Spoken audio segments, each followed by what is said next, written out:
The HOA put 12 commercial buildings on my land, but they made one huge mistake. They thought I was just some quiet old man. They tore down my fence, bulldozed the memorial I built for my late wife, and laughed when I showed them my deed. Their lawyer called me a bitter old man clinging to dirt. So I decided to let them finish. I watched them pour the concrete, build the walls, and cut the ribbon for their grand opening. What they didn't know was that every single nail they hammered was just another piece of the trap I was setting, a trap hidden inside the one thing they were too arrogant to ever check. Where are you watching from? Let me know in the comments below, because you're about to see a revenge plan come together perfectly. And if you believe no homeowner should ever have their life bulldozed by a corrupt HOA, hit subscribe, because we expose them every single time. It all started on a Tuesday.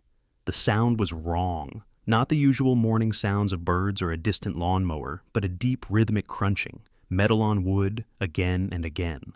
I was in the kitchen, pouring coffee, and the mug just stopped halfway to my mouth. I put it down and walked to the back window, the one that overlooks the 5 acres my father left me. For a moment, my brain didn't quite catch up to what my eyes were seeing.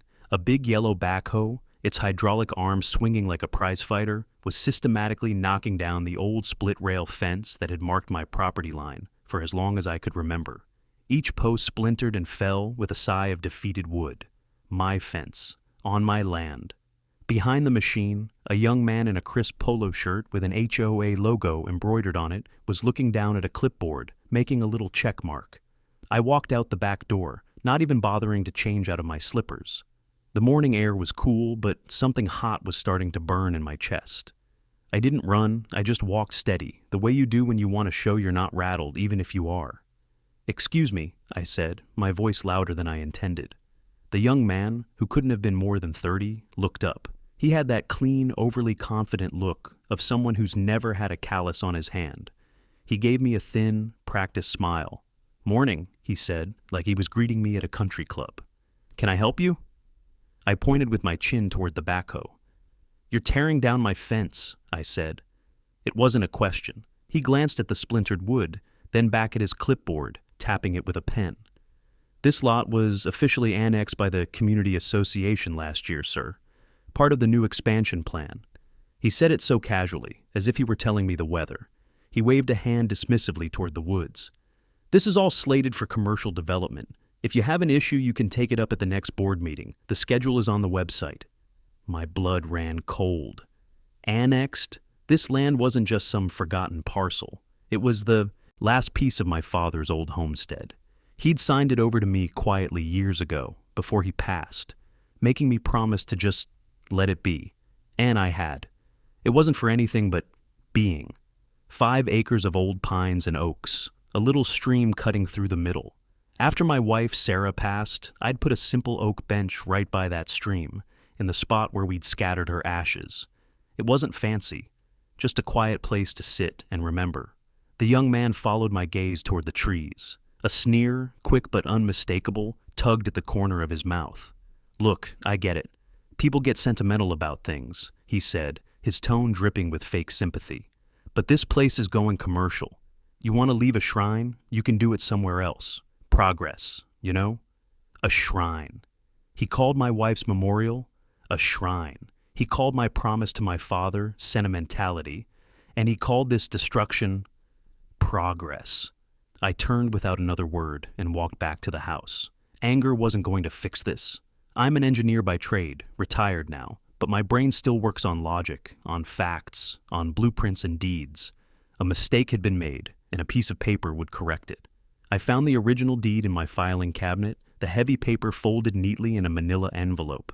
The county seal was still crisp. My name, Ray Dalton, was right there. I made a clean copy and walked over to the HOA community office, a sterile-looking building by the golf course. The woman at the desk looked up from her computer with an air of profound boredom. I explained the situation calmly, laying the copy of the deed on the counter. She barely glanced at it. She called for someone in the back, and out came the clipboard kid from the fence line. Camden Sharp, his name tag read. He didn't offer to shake my hand. "We've been over this," he said, not even looking at me, but at the paper. He pushed it back across the counter. The board approved the redevelopment under the Community Eminent Domain Clause for unincorporated parcels. It's for the greater good of the neighborhood. Community eminent domain? That's not a thing. Eminent domain is a government power, a serious one, not something a handful of people on a homeowners association board can just invent. They were making up words, banking on the idea that I was just an old man who would get confused and go away. They brushed me off. They told me to file a formal complaint, which they'd review at the end of the quarter. It was a bureaucratic dead end, and we all knew it. I left the office with the copy of my deed still in my hand. A deep, sinking feeling settled in my stomach. These people weren't making a mistake. They were counting on their power, on their pile of bylaws and their smirking confidence to be stronger than my piece of paper. The next morning, the sound was worse. It wasn't the crunch of a fence post anymore. It was the high-pitched scream of chainsaws and the heavy, earth-shaking rumble of a bulldozer. I walked to the edge of what used to be my property line. They had already cleared a 50-foot path into the woods. The pines my dad had planted were gone, just stumps now. I scanned the trees, looking for the clearing by the stream, my heart pounding in my ears. But it wasn't there. The whole area was just gone. Torn earth, uprooted saplings, and raw red mud. And in the middle of it all, I could see splintered pieces of oak, half buried in the dirt. My bench. Sarah's bench. They hadn't just moved it. They had driven right over it, grinding it into the ground like it was nothing more than a fallen branch. The stream was already starting to run brown with the churned-up soil. That evening, they finished their work for the day. And before they left, they put up a new fence, a tall, cold chain-link fence topped with barbed wire.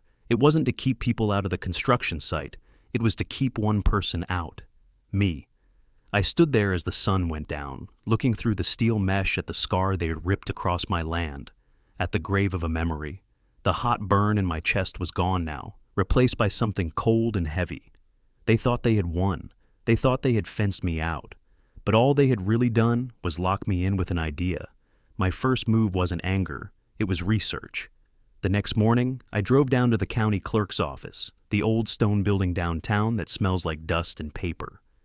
I spent an hour pulling records, feeling the familiar comfort of process and procedure. I started with my own deed, confirmed it was filed correctly, no liens, no transfers. Then I asked for the county's official plat maps for my section. The clerk, a kind woman with bifocals, slid a heavy book across the counter. I found my parcel, outlined in black ink, exactly where it had always been. Finally, I asked to see all recent filings related to the neighboring community association, and that's when I found it. It was a new plat, filed 8 months ago. It was a clean, modern-looking map generated by a computer, not hand-drawn like the old ones. It showed my 5 acres absorbed into the HOA's territory, the property lines simply erased and redrawn to include my land in their commercial zone. But something was wrong with it. The signature for the county surveyor looked off, too perfect, and the filing number was out of sequence. I pulled the original plat map again and laid them side by side. The forgery was obvious if you knew what to look for. They hadn't just annexed my land, they had faked the paperwork to do it. They had committed fraud. Armed with my evidence, I made an appointment with a lawyer. He was a decent guy, but his face fell as I laid out the story and the documents. "You're right, Ray," he said, tapping the forged plat. "This looks like a clear case of title fraud. The problem is, they have deep pockets and we don't." He explained that fighting the HOA in court would be a war of attrition. They'd file motion after motion, delay, appeal, bleed me dry. He estimated it could take years and cost tens of thousands of dollars I didn't have, with no guarantee a judge would see it our way against a powerful community association. Their lawyers will argue you abandoned the property, that it was a clerical error, that the community's needs outweigh your individual claim. He sighed. They'll bury you in paper. My advice? Take a settlement if they offer one. I walked out of his office feeling emptier than before. The piece of paper I thought was my shield had just been called a losing hand. That's when the nights got bad. I'd fall asleep and dream of Sarah. We were back at the stream, the sun warm on our faces. Then the ground would start to shake, and that horrible sound of the bulldozer would fill the air. I'd try to stand, to shout, but I couldn't move. I'd just have to watch as the mud and torn-up trees buried everything. I'd wake up in a cold sweat, my heart hammering against my ribs, the feeling of guilt like a physical weight on my chest. I hadn't protected her place. I had failed. The HOA didn't let up. They were escalating. A certified letter arrived one afternoon, a formal trespass warning. It said if I was seen on or near the construction zone, I would be arrested. It was signed by Tina Marston, vice president of the HOA board. I knew who she was. A former realtor who always wore pantsuits a size too tight and had a smile that never reached her eyes. She drove around the neighborhood in her oversized SUV like a warden inspecting her prison yard. She was the one who wrote up citations for trash cans left out an hour too long, or grass that was half an inch too high. She fed on that tiny taste of power. A few days later, she was standing by the chain-link fence with Camden Sharp, pointing toward the construction. I was getting the mail, and she saw me. She marched right over to my driveway. "Mr. Dalton," she said, her voice dripping with condescension, "I'm getting reports that you've been aggressive toward our contractors. I need to remind you that this is now private community property. Your hostility is not welcome." I hadn't spoken a single word to her contractors. I had only stood there, watching them destroy my life. But I was the one being called aggressive. I saw the game she was playing. She was building a narrative, painting me as a bitter old man, a problem to be managed. I started to withdraw. I stopped taking my morning walks. The view from my back window was a constant reminder of my failure. It felt like they had already won. Then, one rainy Wednesday, I went to a local diner for lunch, mostly just to get out of the house. I was sitting in a booth by myself when a group of men in expensive suits came in and sat behind me. They were loud, full of swagger. I heard them mention the new Evergreen Plaza development. It was one of the developers. He was bragging. "We fast-tracked the whole thing," he boasted to his friends. "The HOA had this chunk of surplus land they annexed, completely undeveloped. Saved us a fortune on clearing and permits. We're putting up 12 commercial buildings. Got a dentist, a yoga studio, even a vape shop already signed on. Surplus land." That's what he called it. The casual arrogance of it hit me like a slap in the face. These people hadn't just stolen a piece of property, they had already sold it, leased it, and built a future on top of it without a second thought. They saw my family's land, my wife's memorial, as nothing more than a blank spot on a map that made their deal easier. I sat there, stirring my coffee, and the anger I felt began to change. It cooled down, hardened into something else, something solid. That night, I didn't have the nightmare. I stayed up late in my office. I pulled out my father's original deed again. But this time, I wasn't looking at it as a shield. I wasn't looking at it as proof of what I had lost.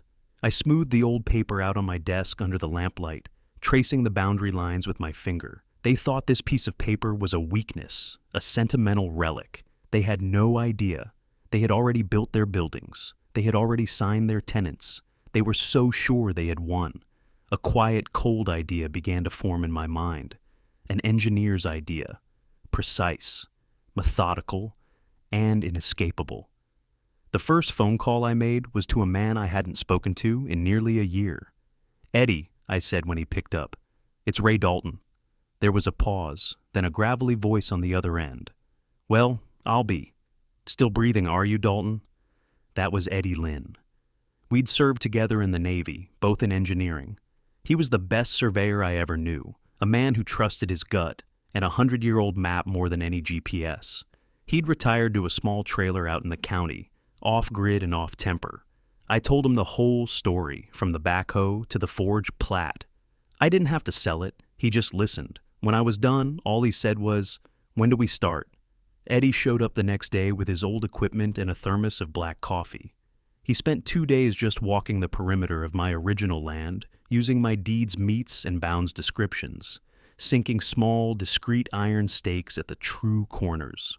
While he was doing that, I quietly paid a visit to the county records office again.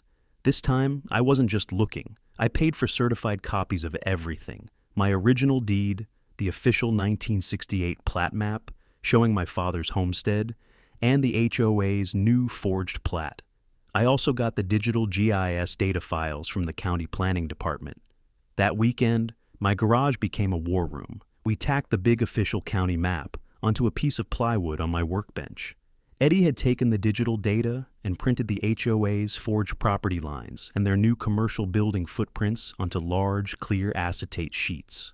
It was an old-school technique, but it was brutally effective. He laid the first sheet, the forged boundary over the real map. The lines didn't match. They were off by about 15 feet on the east side, just enough to make their fake annexation look plausible on paper. But the real moment came when he laid down the second overlay, the one showing the planned locations of the 12 commercial buildings. I felt my breath catch. It wasn't just a partial overlap. It wasn't one or two buildings on the line, all 12 of them. Every single square foot of foundation, the parking lot, the utility hookups, the entire development sat squarely inside the true boundaries of my 5 acres. Not on their land. Mine. Eddie just grunted. "They didn't even bother to check," he said, shaking his head. "Lazy and arrogant. It's a bad combination." We had them. Cold. It was all there, on a clear piece of plastic, undeniable. The next, and hardest, part of the plan began. I did nothing. I became the defeated old man they wanted me to be. I let my yard get a little overgrown. When my kids called, worried, I'd just say, "I'm looking at my options. The lawyers are handling it." I didn't tell them I hadn't hired one yet. I didn't tell anyone. I saw neighbors at the grocery store who would give me a sympathetic look. "Heard about what the HOA is doing to you, Ray. It's a shame." I'd just nod and say, "That's how it goes sometimes." Behind the chain link fence, construction ramped up. The sounds changed from tearing down to building up. Concrete trucks rumbled in at dawn. The whine of saws and the pop of nail guns went on all day. I watched from my kitchen window as the skeletons of buildings rose from the mud. They worked fast. Soon the buildings had walls, then roofs. Signs went up. Evergreen Plaza, opening soon. Banners appeared, announcing future tenants. A dental office, a yoga studio, a vape shop, even a new real estate office. They were building their monument to greed on Sarah's quiet piece of earth, and I let them. Every dollar they spent was another nail in their own coffin. A month later, they held the ribbon-cutting ceremony. They set up a little stage and a podium right in the middle of the new parking lot. Tina Marston was there in a bright red power suit, her smile as wide and fake as a car salesman's. Camden Sharp stood beside her, looking smug in a tailored suit, pointing things out to the local news reporter. They talked about progress, community investment, and the bright future of the neighborhood. I watched it all from my window, a pair of binoculars in my hand. I saw them snip the big red ribbon with a pair of oversized golden scissors. I saw them toast each other with plastic cups of champagne. They were celebrating their victory, completely blind to the fact that their entire victory was built on quicksand. While they were congratulating themselves, I was making 2 quiet trips. The first was to the old county title office to get a certified title confirmation, an ironclad, legally recognized document stating I was the sole, unencumbered owner of my parcel. The second was to a litigator in the city, a shark I'd been researching for weeks. I didn't want a fighter. I wanted a finisher. I laid everything out on his conference table, the deed, the overlays, the certified title. He looked at it for 10 minutes, his expression unreadable. Then he leaned back in his leather chair, and a slow grin spread across his face. "Mr. Dalton," he said, "they aren't just wrong, they're fraudulent. I'll take this case on contingency. They'll be paying my fee, not you." A few days later, a thick, glossy envelope appeared in my mailbox. It was an invitation, a grand opening gala for the Evergreen Plaza. Inside, on the heavy cardstock, someone had scribbled a note in black pen. "Thought you might want to see what progress looks like. Camden." It was meant to be the final insult, the last twist of the knife. I didn't get angry. I didn't feel a thing except the cold click of the final piece of a machine falling into place. I picked up a red pen from the desk drawer and walked over to the calendar on my kitchen wall. I drew a firm, perfect circle around the date. The next few weeks were the strangest kind of quiet torture. I watched from my kitchen window as the Evergreen Plaza came to life. Cars started filling the freshly painted parking spots. A neon open sign lit up in the window of the vape shop. I saw a young mother pushing a stroller walk out of the yoga studio, and a man in scrubs leaving the dentist's office. Life was happening over there, business as usual, on land they thought was theirs. Each car that pulled in, each dollar that was spent, was just digging the hole for the HOA a little bit deeper. They were smiling while they sank, and they had no idea. My lawyer and I had agreed on the timing. We would not act until they were fully operational, fully invested, and fully exposed. The time came on a Monday.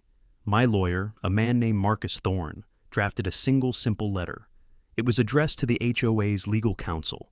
Inside the certified envelope were three things: a clean copy of my original, notarized deed, a copy of Eddie's survey overlays showing the 12 buildings squarely on my land, and a one-page demand for the immediate cessation of all operations and the vacating of my property within 30 days.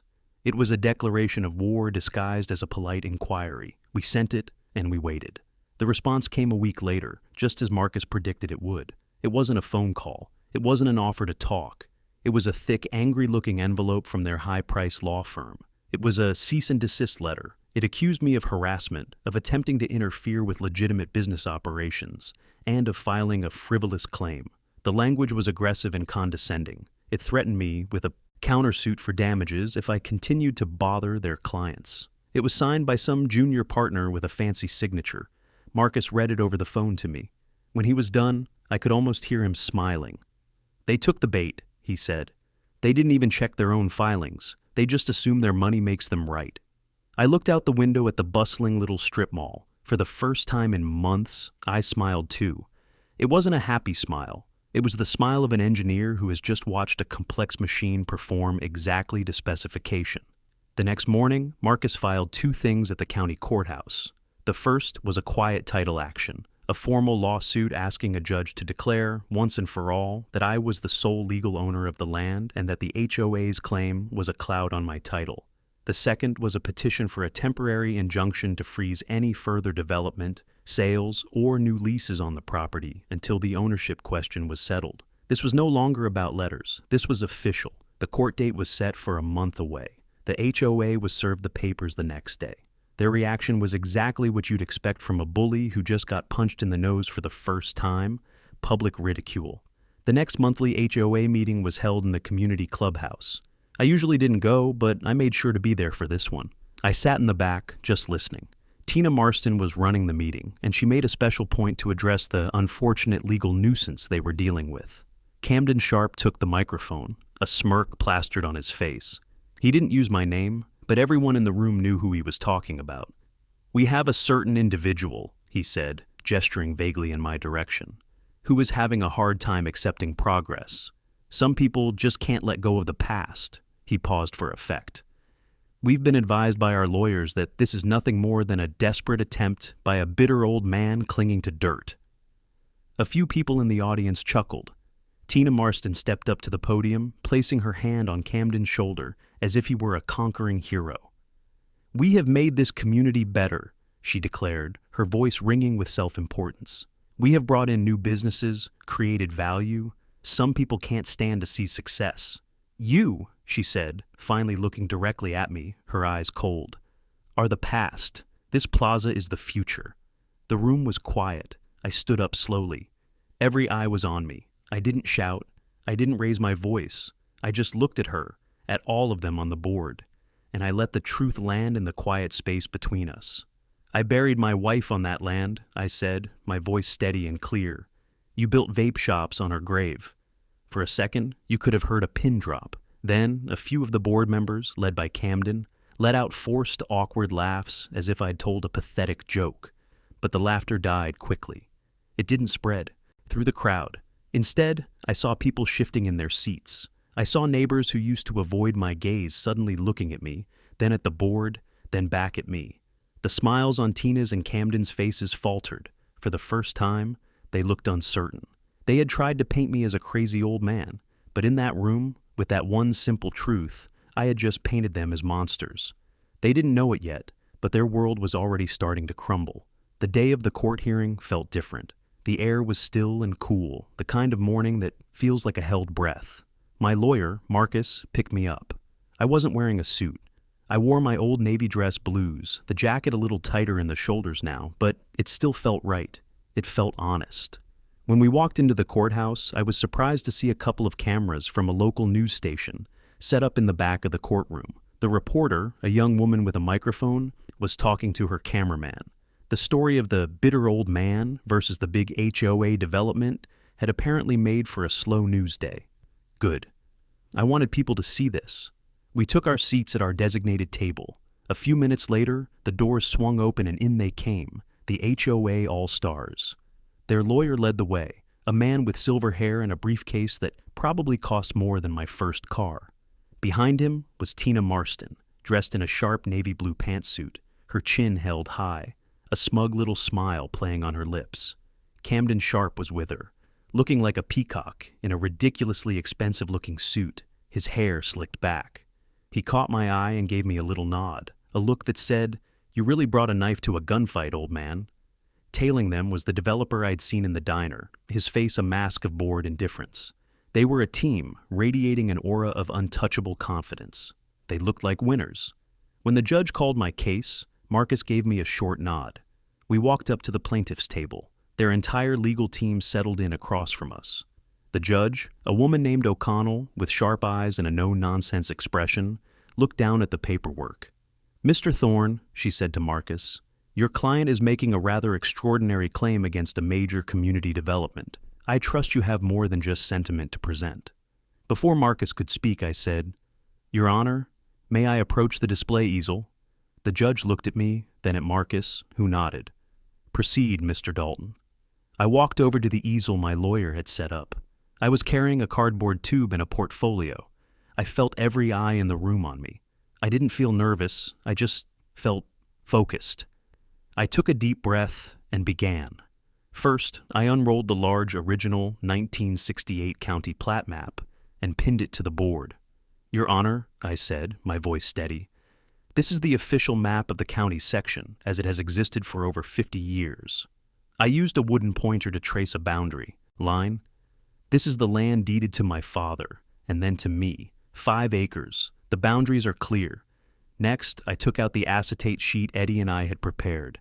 It was the HOA's forged plat map, the lines printed in red. I carefully laid it over the official map. The room was silent. You could see it instantly. The red lines of the forgery didn't match the black lines of the truth. "This," I said, tapping the red line, "is the map the HOA filed 8 months ago. This is their claim." Then I took out the final piece, another clear sheet.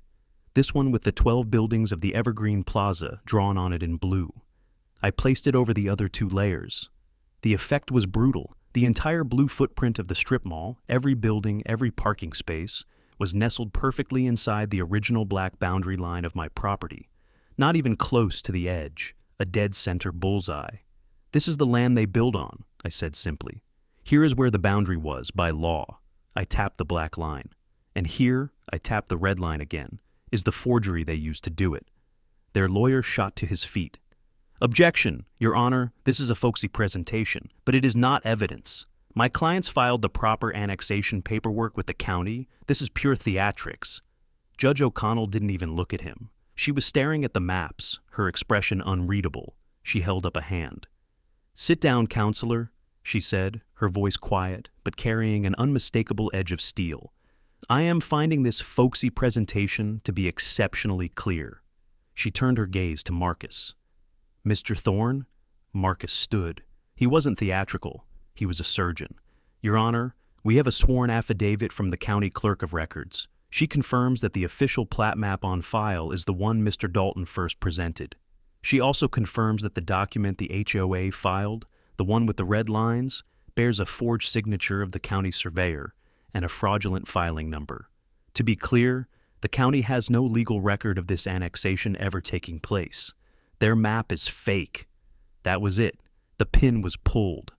A ripple of gasps went through the public gallery. The news cameraman suddenly hoisted his camera onto his shoulder, the red light blinking on. Judge O'Connell looked from the maps back to the HOA's table. Her voice was cold iron.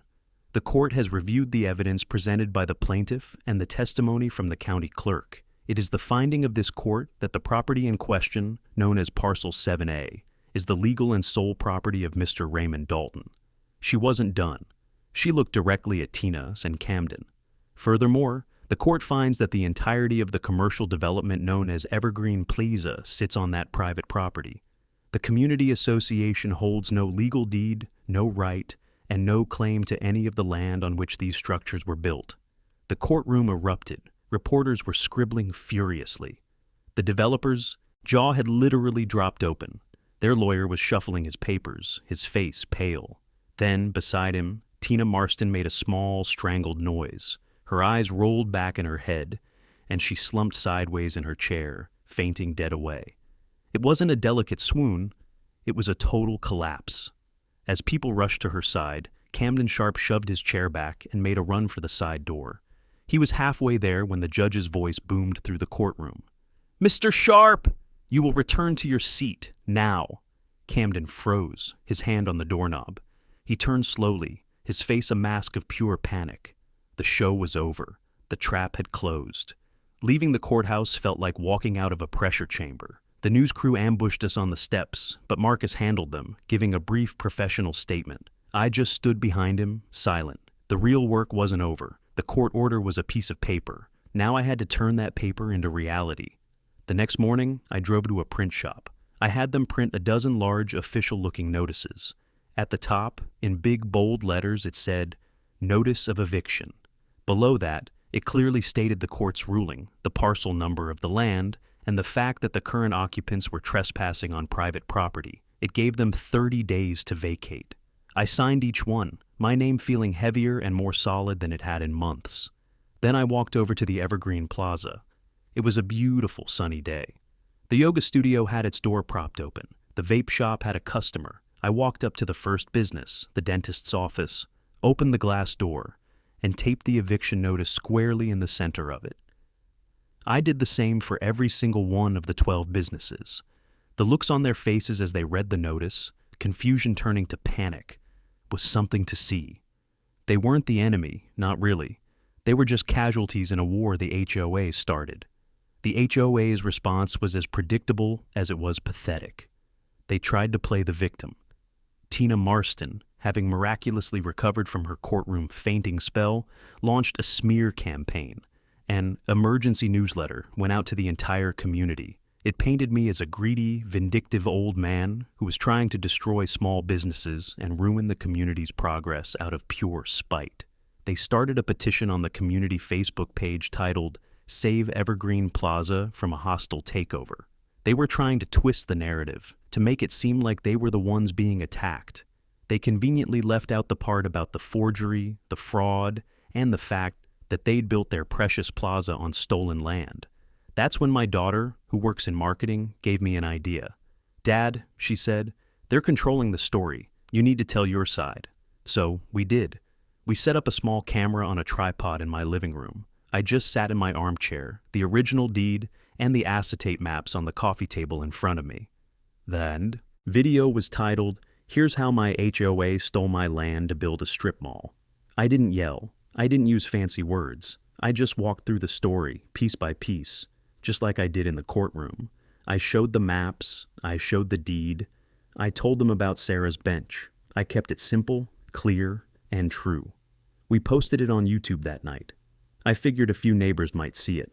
By the next morning, it had 10,000 views. By the end of the day, 50,000. By the end of the weekend, it had over 200,000 views and was climbing. The comments section was a flood. I couldn't believe it. Hundreds, then thousands of comments from all over the country, all over the world. Veterans, contractors, surveyors, retired engineers, people who had fought their own battles with corrupt HOAs. They understood the maps. They understood the language. They saw the fraud for exactly what it was. "That's how it's done," one comment said. "Let them build the gallows, then spring the trap." Another wrote, "Competence over arrogance, a classic Navy win." The local news stations that had ignored the story before were suddenly calling me non-stop. The HOA's narrative had crumbled to dust in 48 hours. The business owners in the plaza started to scramble. Their leases with the HOA were now worthless pieces of paper. Some of them, the angrier ones, called me and yelled. Most were just scared. A few of them came to my door, asking what was going to happen. I gave all of them the same choice. It was a simple offer. "You can stay," I told them. "You can sign a new lease with me for a fair market rate, or you have 30 days to vacate the premises." There was no negotiation. It was a simple business proposition. Take it or leave it. Most of them left. The cost of breaking their old voided leases and moving was less than staying. The dentist's office was the first to go. Then, the yoga studio. Moving trucks started showing up every other day. The vibrant, bustling plaza was slowly hollowing out, becoming a ghost town. The final blow landed a week later. Armed with the court ruling and the public outcry from the video, Marcus filed a second lawsuit. This time, we weren't suing the HOA as an entity. We were suing Tina Marston, Camden Sharp, and every other board member individually for fraud, conspiracy, and property theft. That was the kill shot. The HOA's insurance provider sent them a letter the very next day, informing them that since the board had engaged in deliberate criminal fraud, their directors' and officers' liability coverage was void. They were on their own. The fallout was immediate and spectacular. Tina Marston resigned live on the community Facebook page, delivering a tearful, rambling speech where she blamed everything on the reckless and deceitful actions of Camden Sharp. She tried to paint herself as just another victim. No one bought it. Days later, after the county prosecutor's office opened a formal investigation based on the evidence from my case, Camden was arrested at his home and charged with multiple counts of forgery and filing false public records. He was out of the HOA game for good. The last of the moving trucks pulled out of the Evergreen Plaza at the end of the month, leaving behind 12 empty buildings and a parking lot full of silence. The day after they left, I hired a fencing company. They tore down the ugly chain-link fence the HOA had put up and installed a simple, sturdy split-rail fence, just like the one that had been there before. The crunching sound of the posts going into the ground was a good sound this time. It was the sound of something being made right. That same week, I went to a lumber yard and bought some thick oak planks. I spent a few days in my garage, sanding and sealing the wood. I built a new bench, identical to the one they had destroyed. I didn't take it down to the stream right away. I just let it sit there, smelling of fresh stain and sawdust. A promise to myself. I was reclaiming more than just land. I was reclaiming a memory. Something strange started to happen in the neighborhood.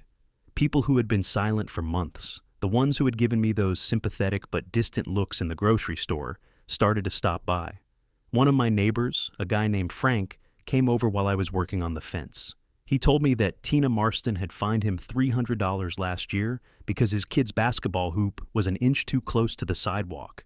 Another neighbor, a young woman who lived down the street, told me the HOA had tried to force her to resod her entire lawn because they didn't like the shade of green. It turned out almost everyone had a story.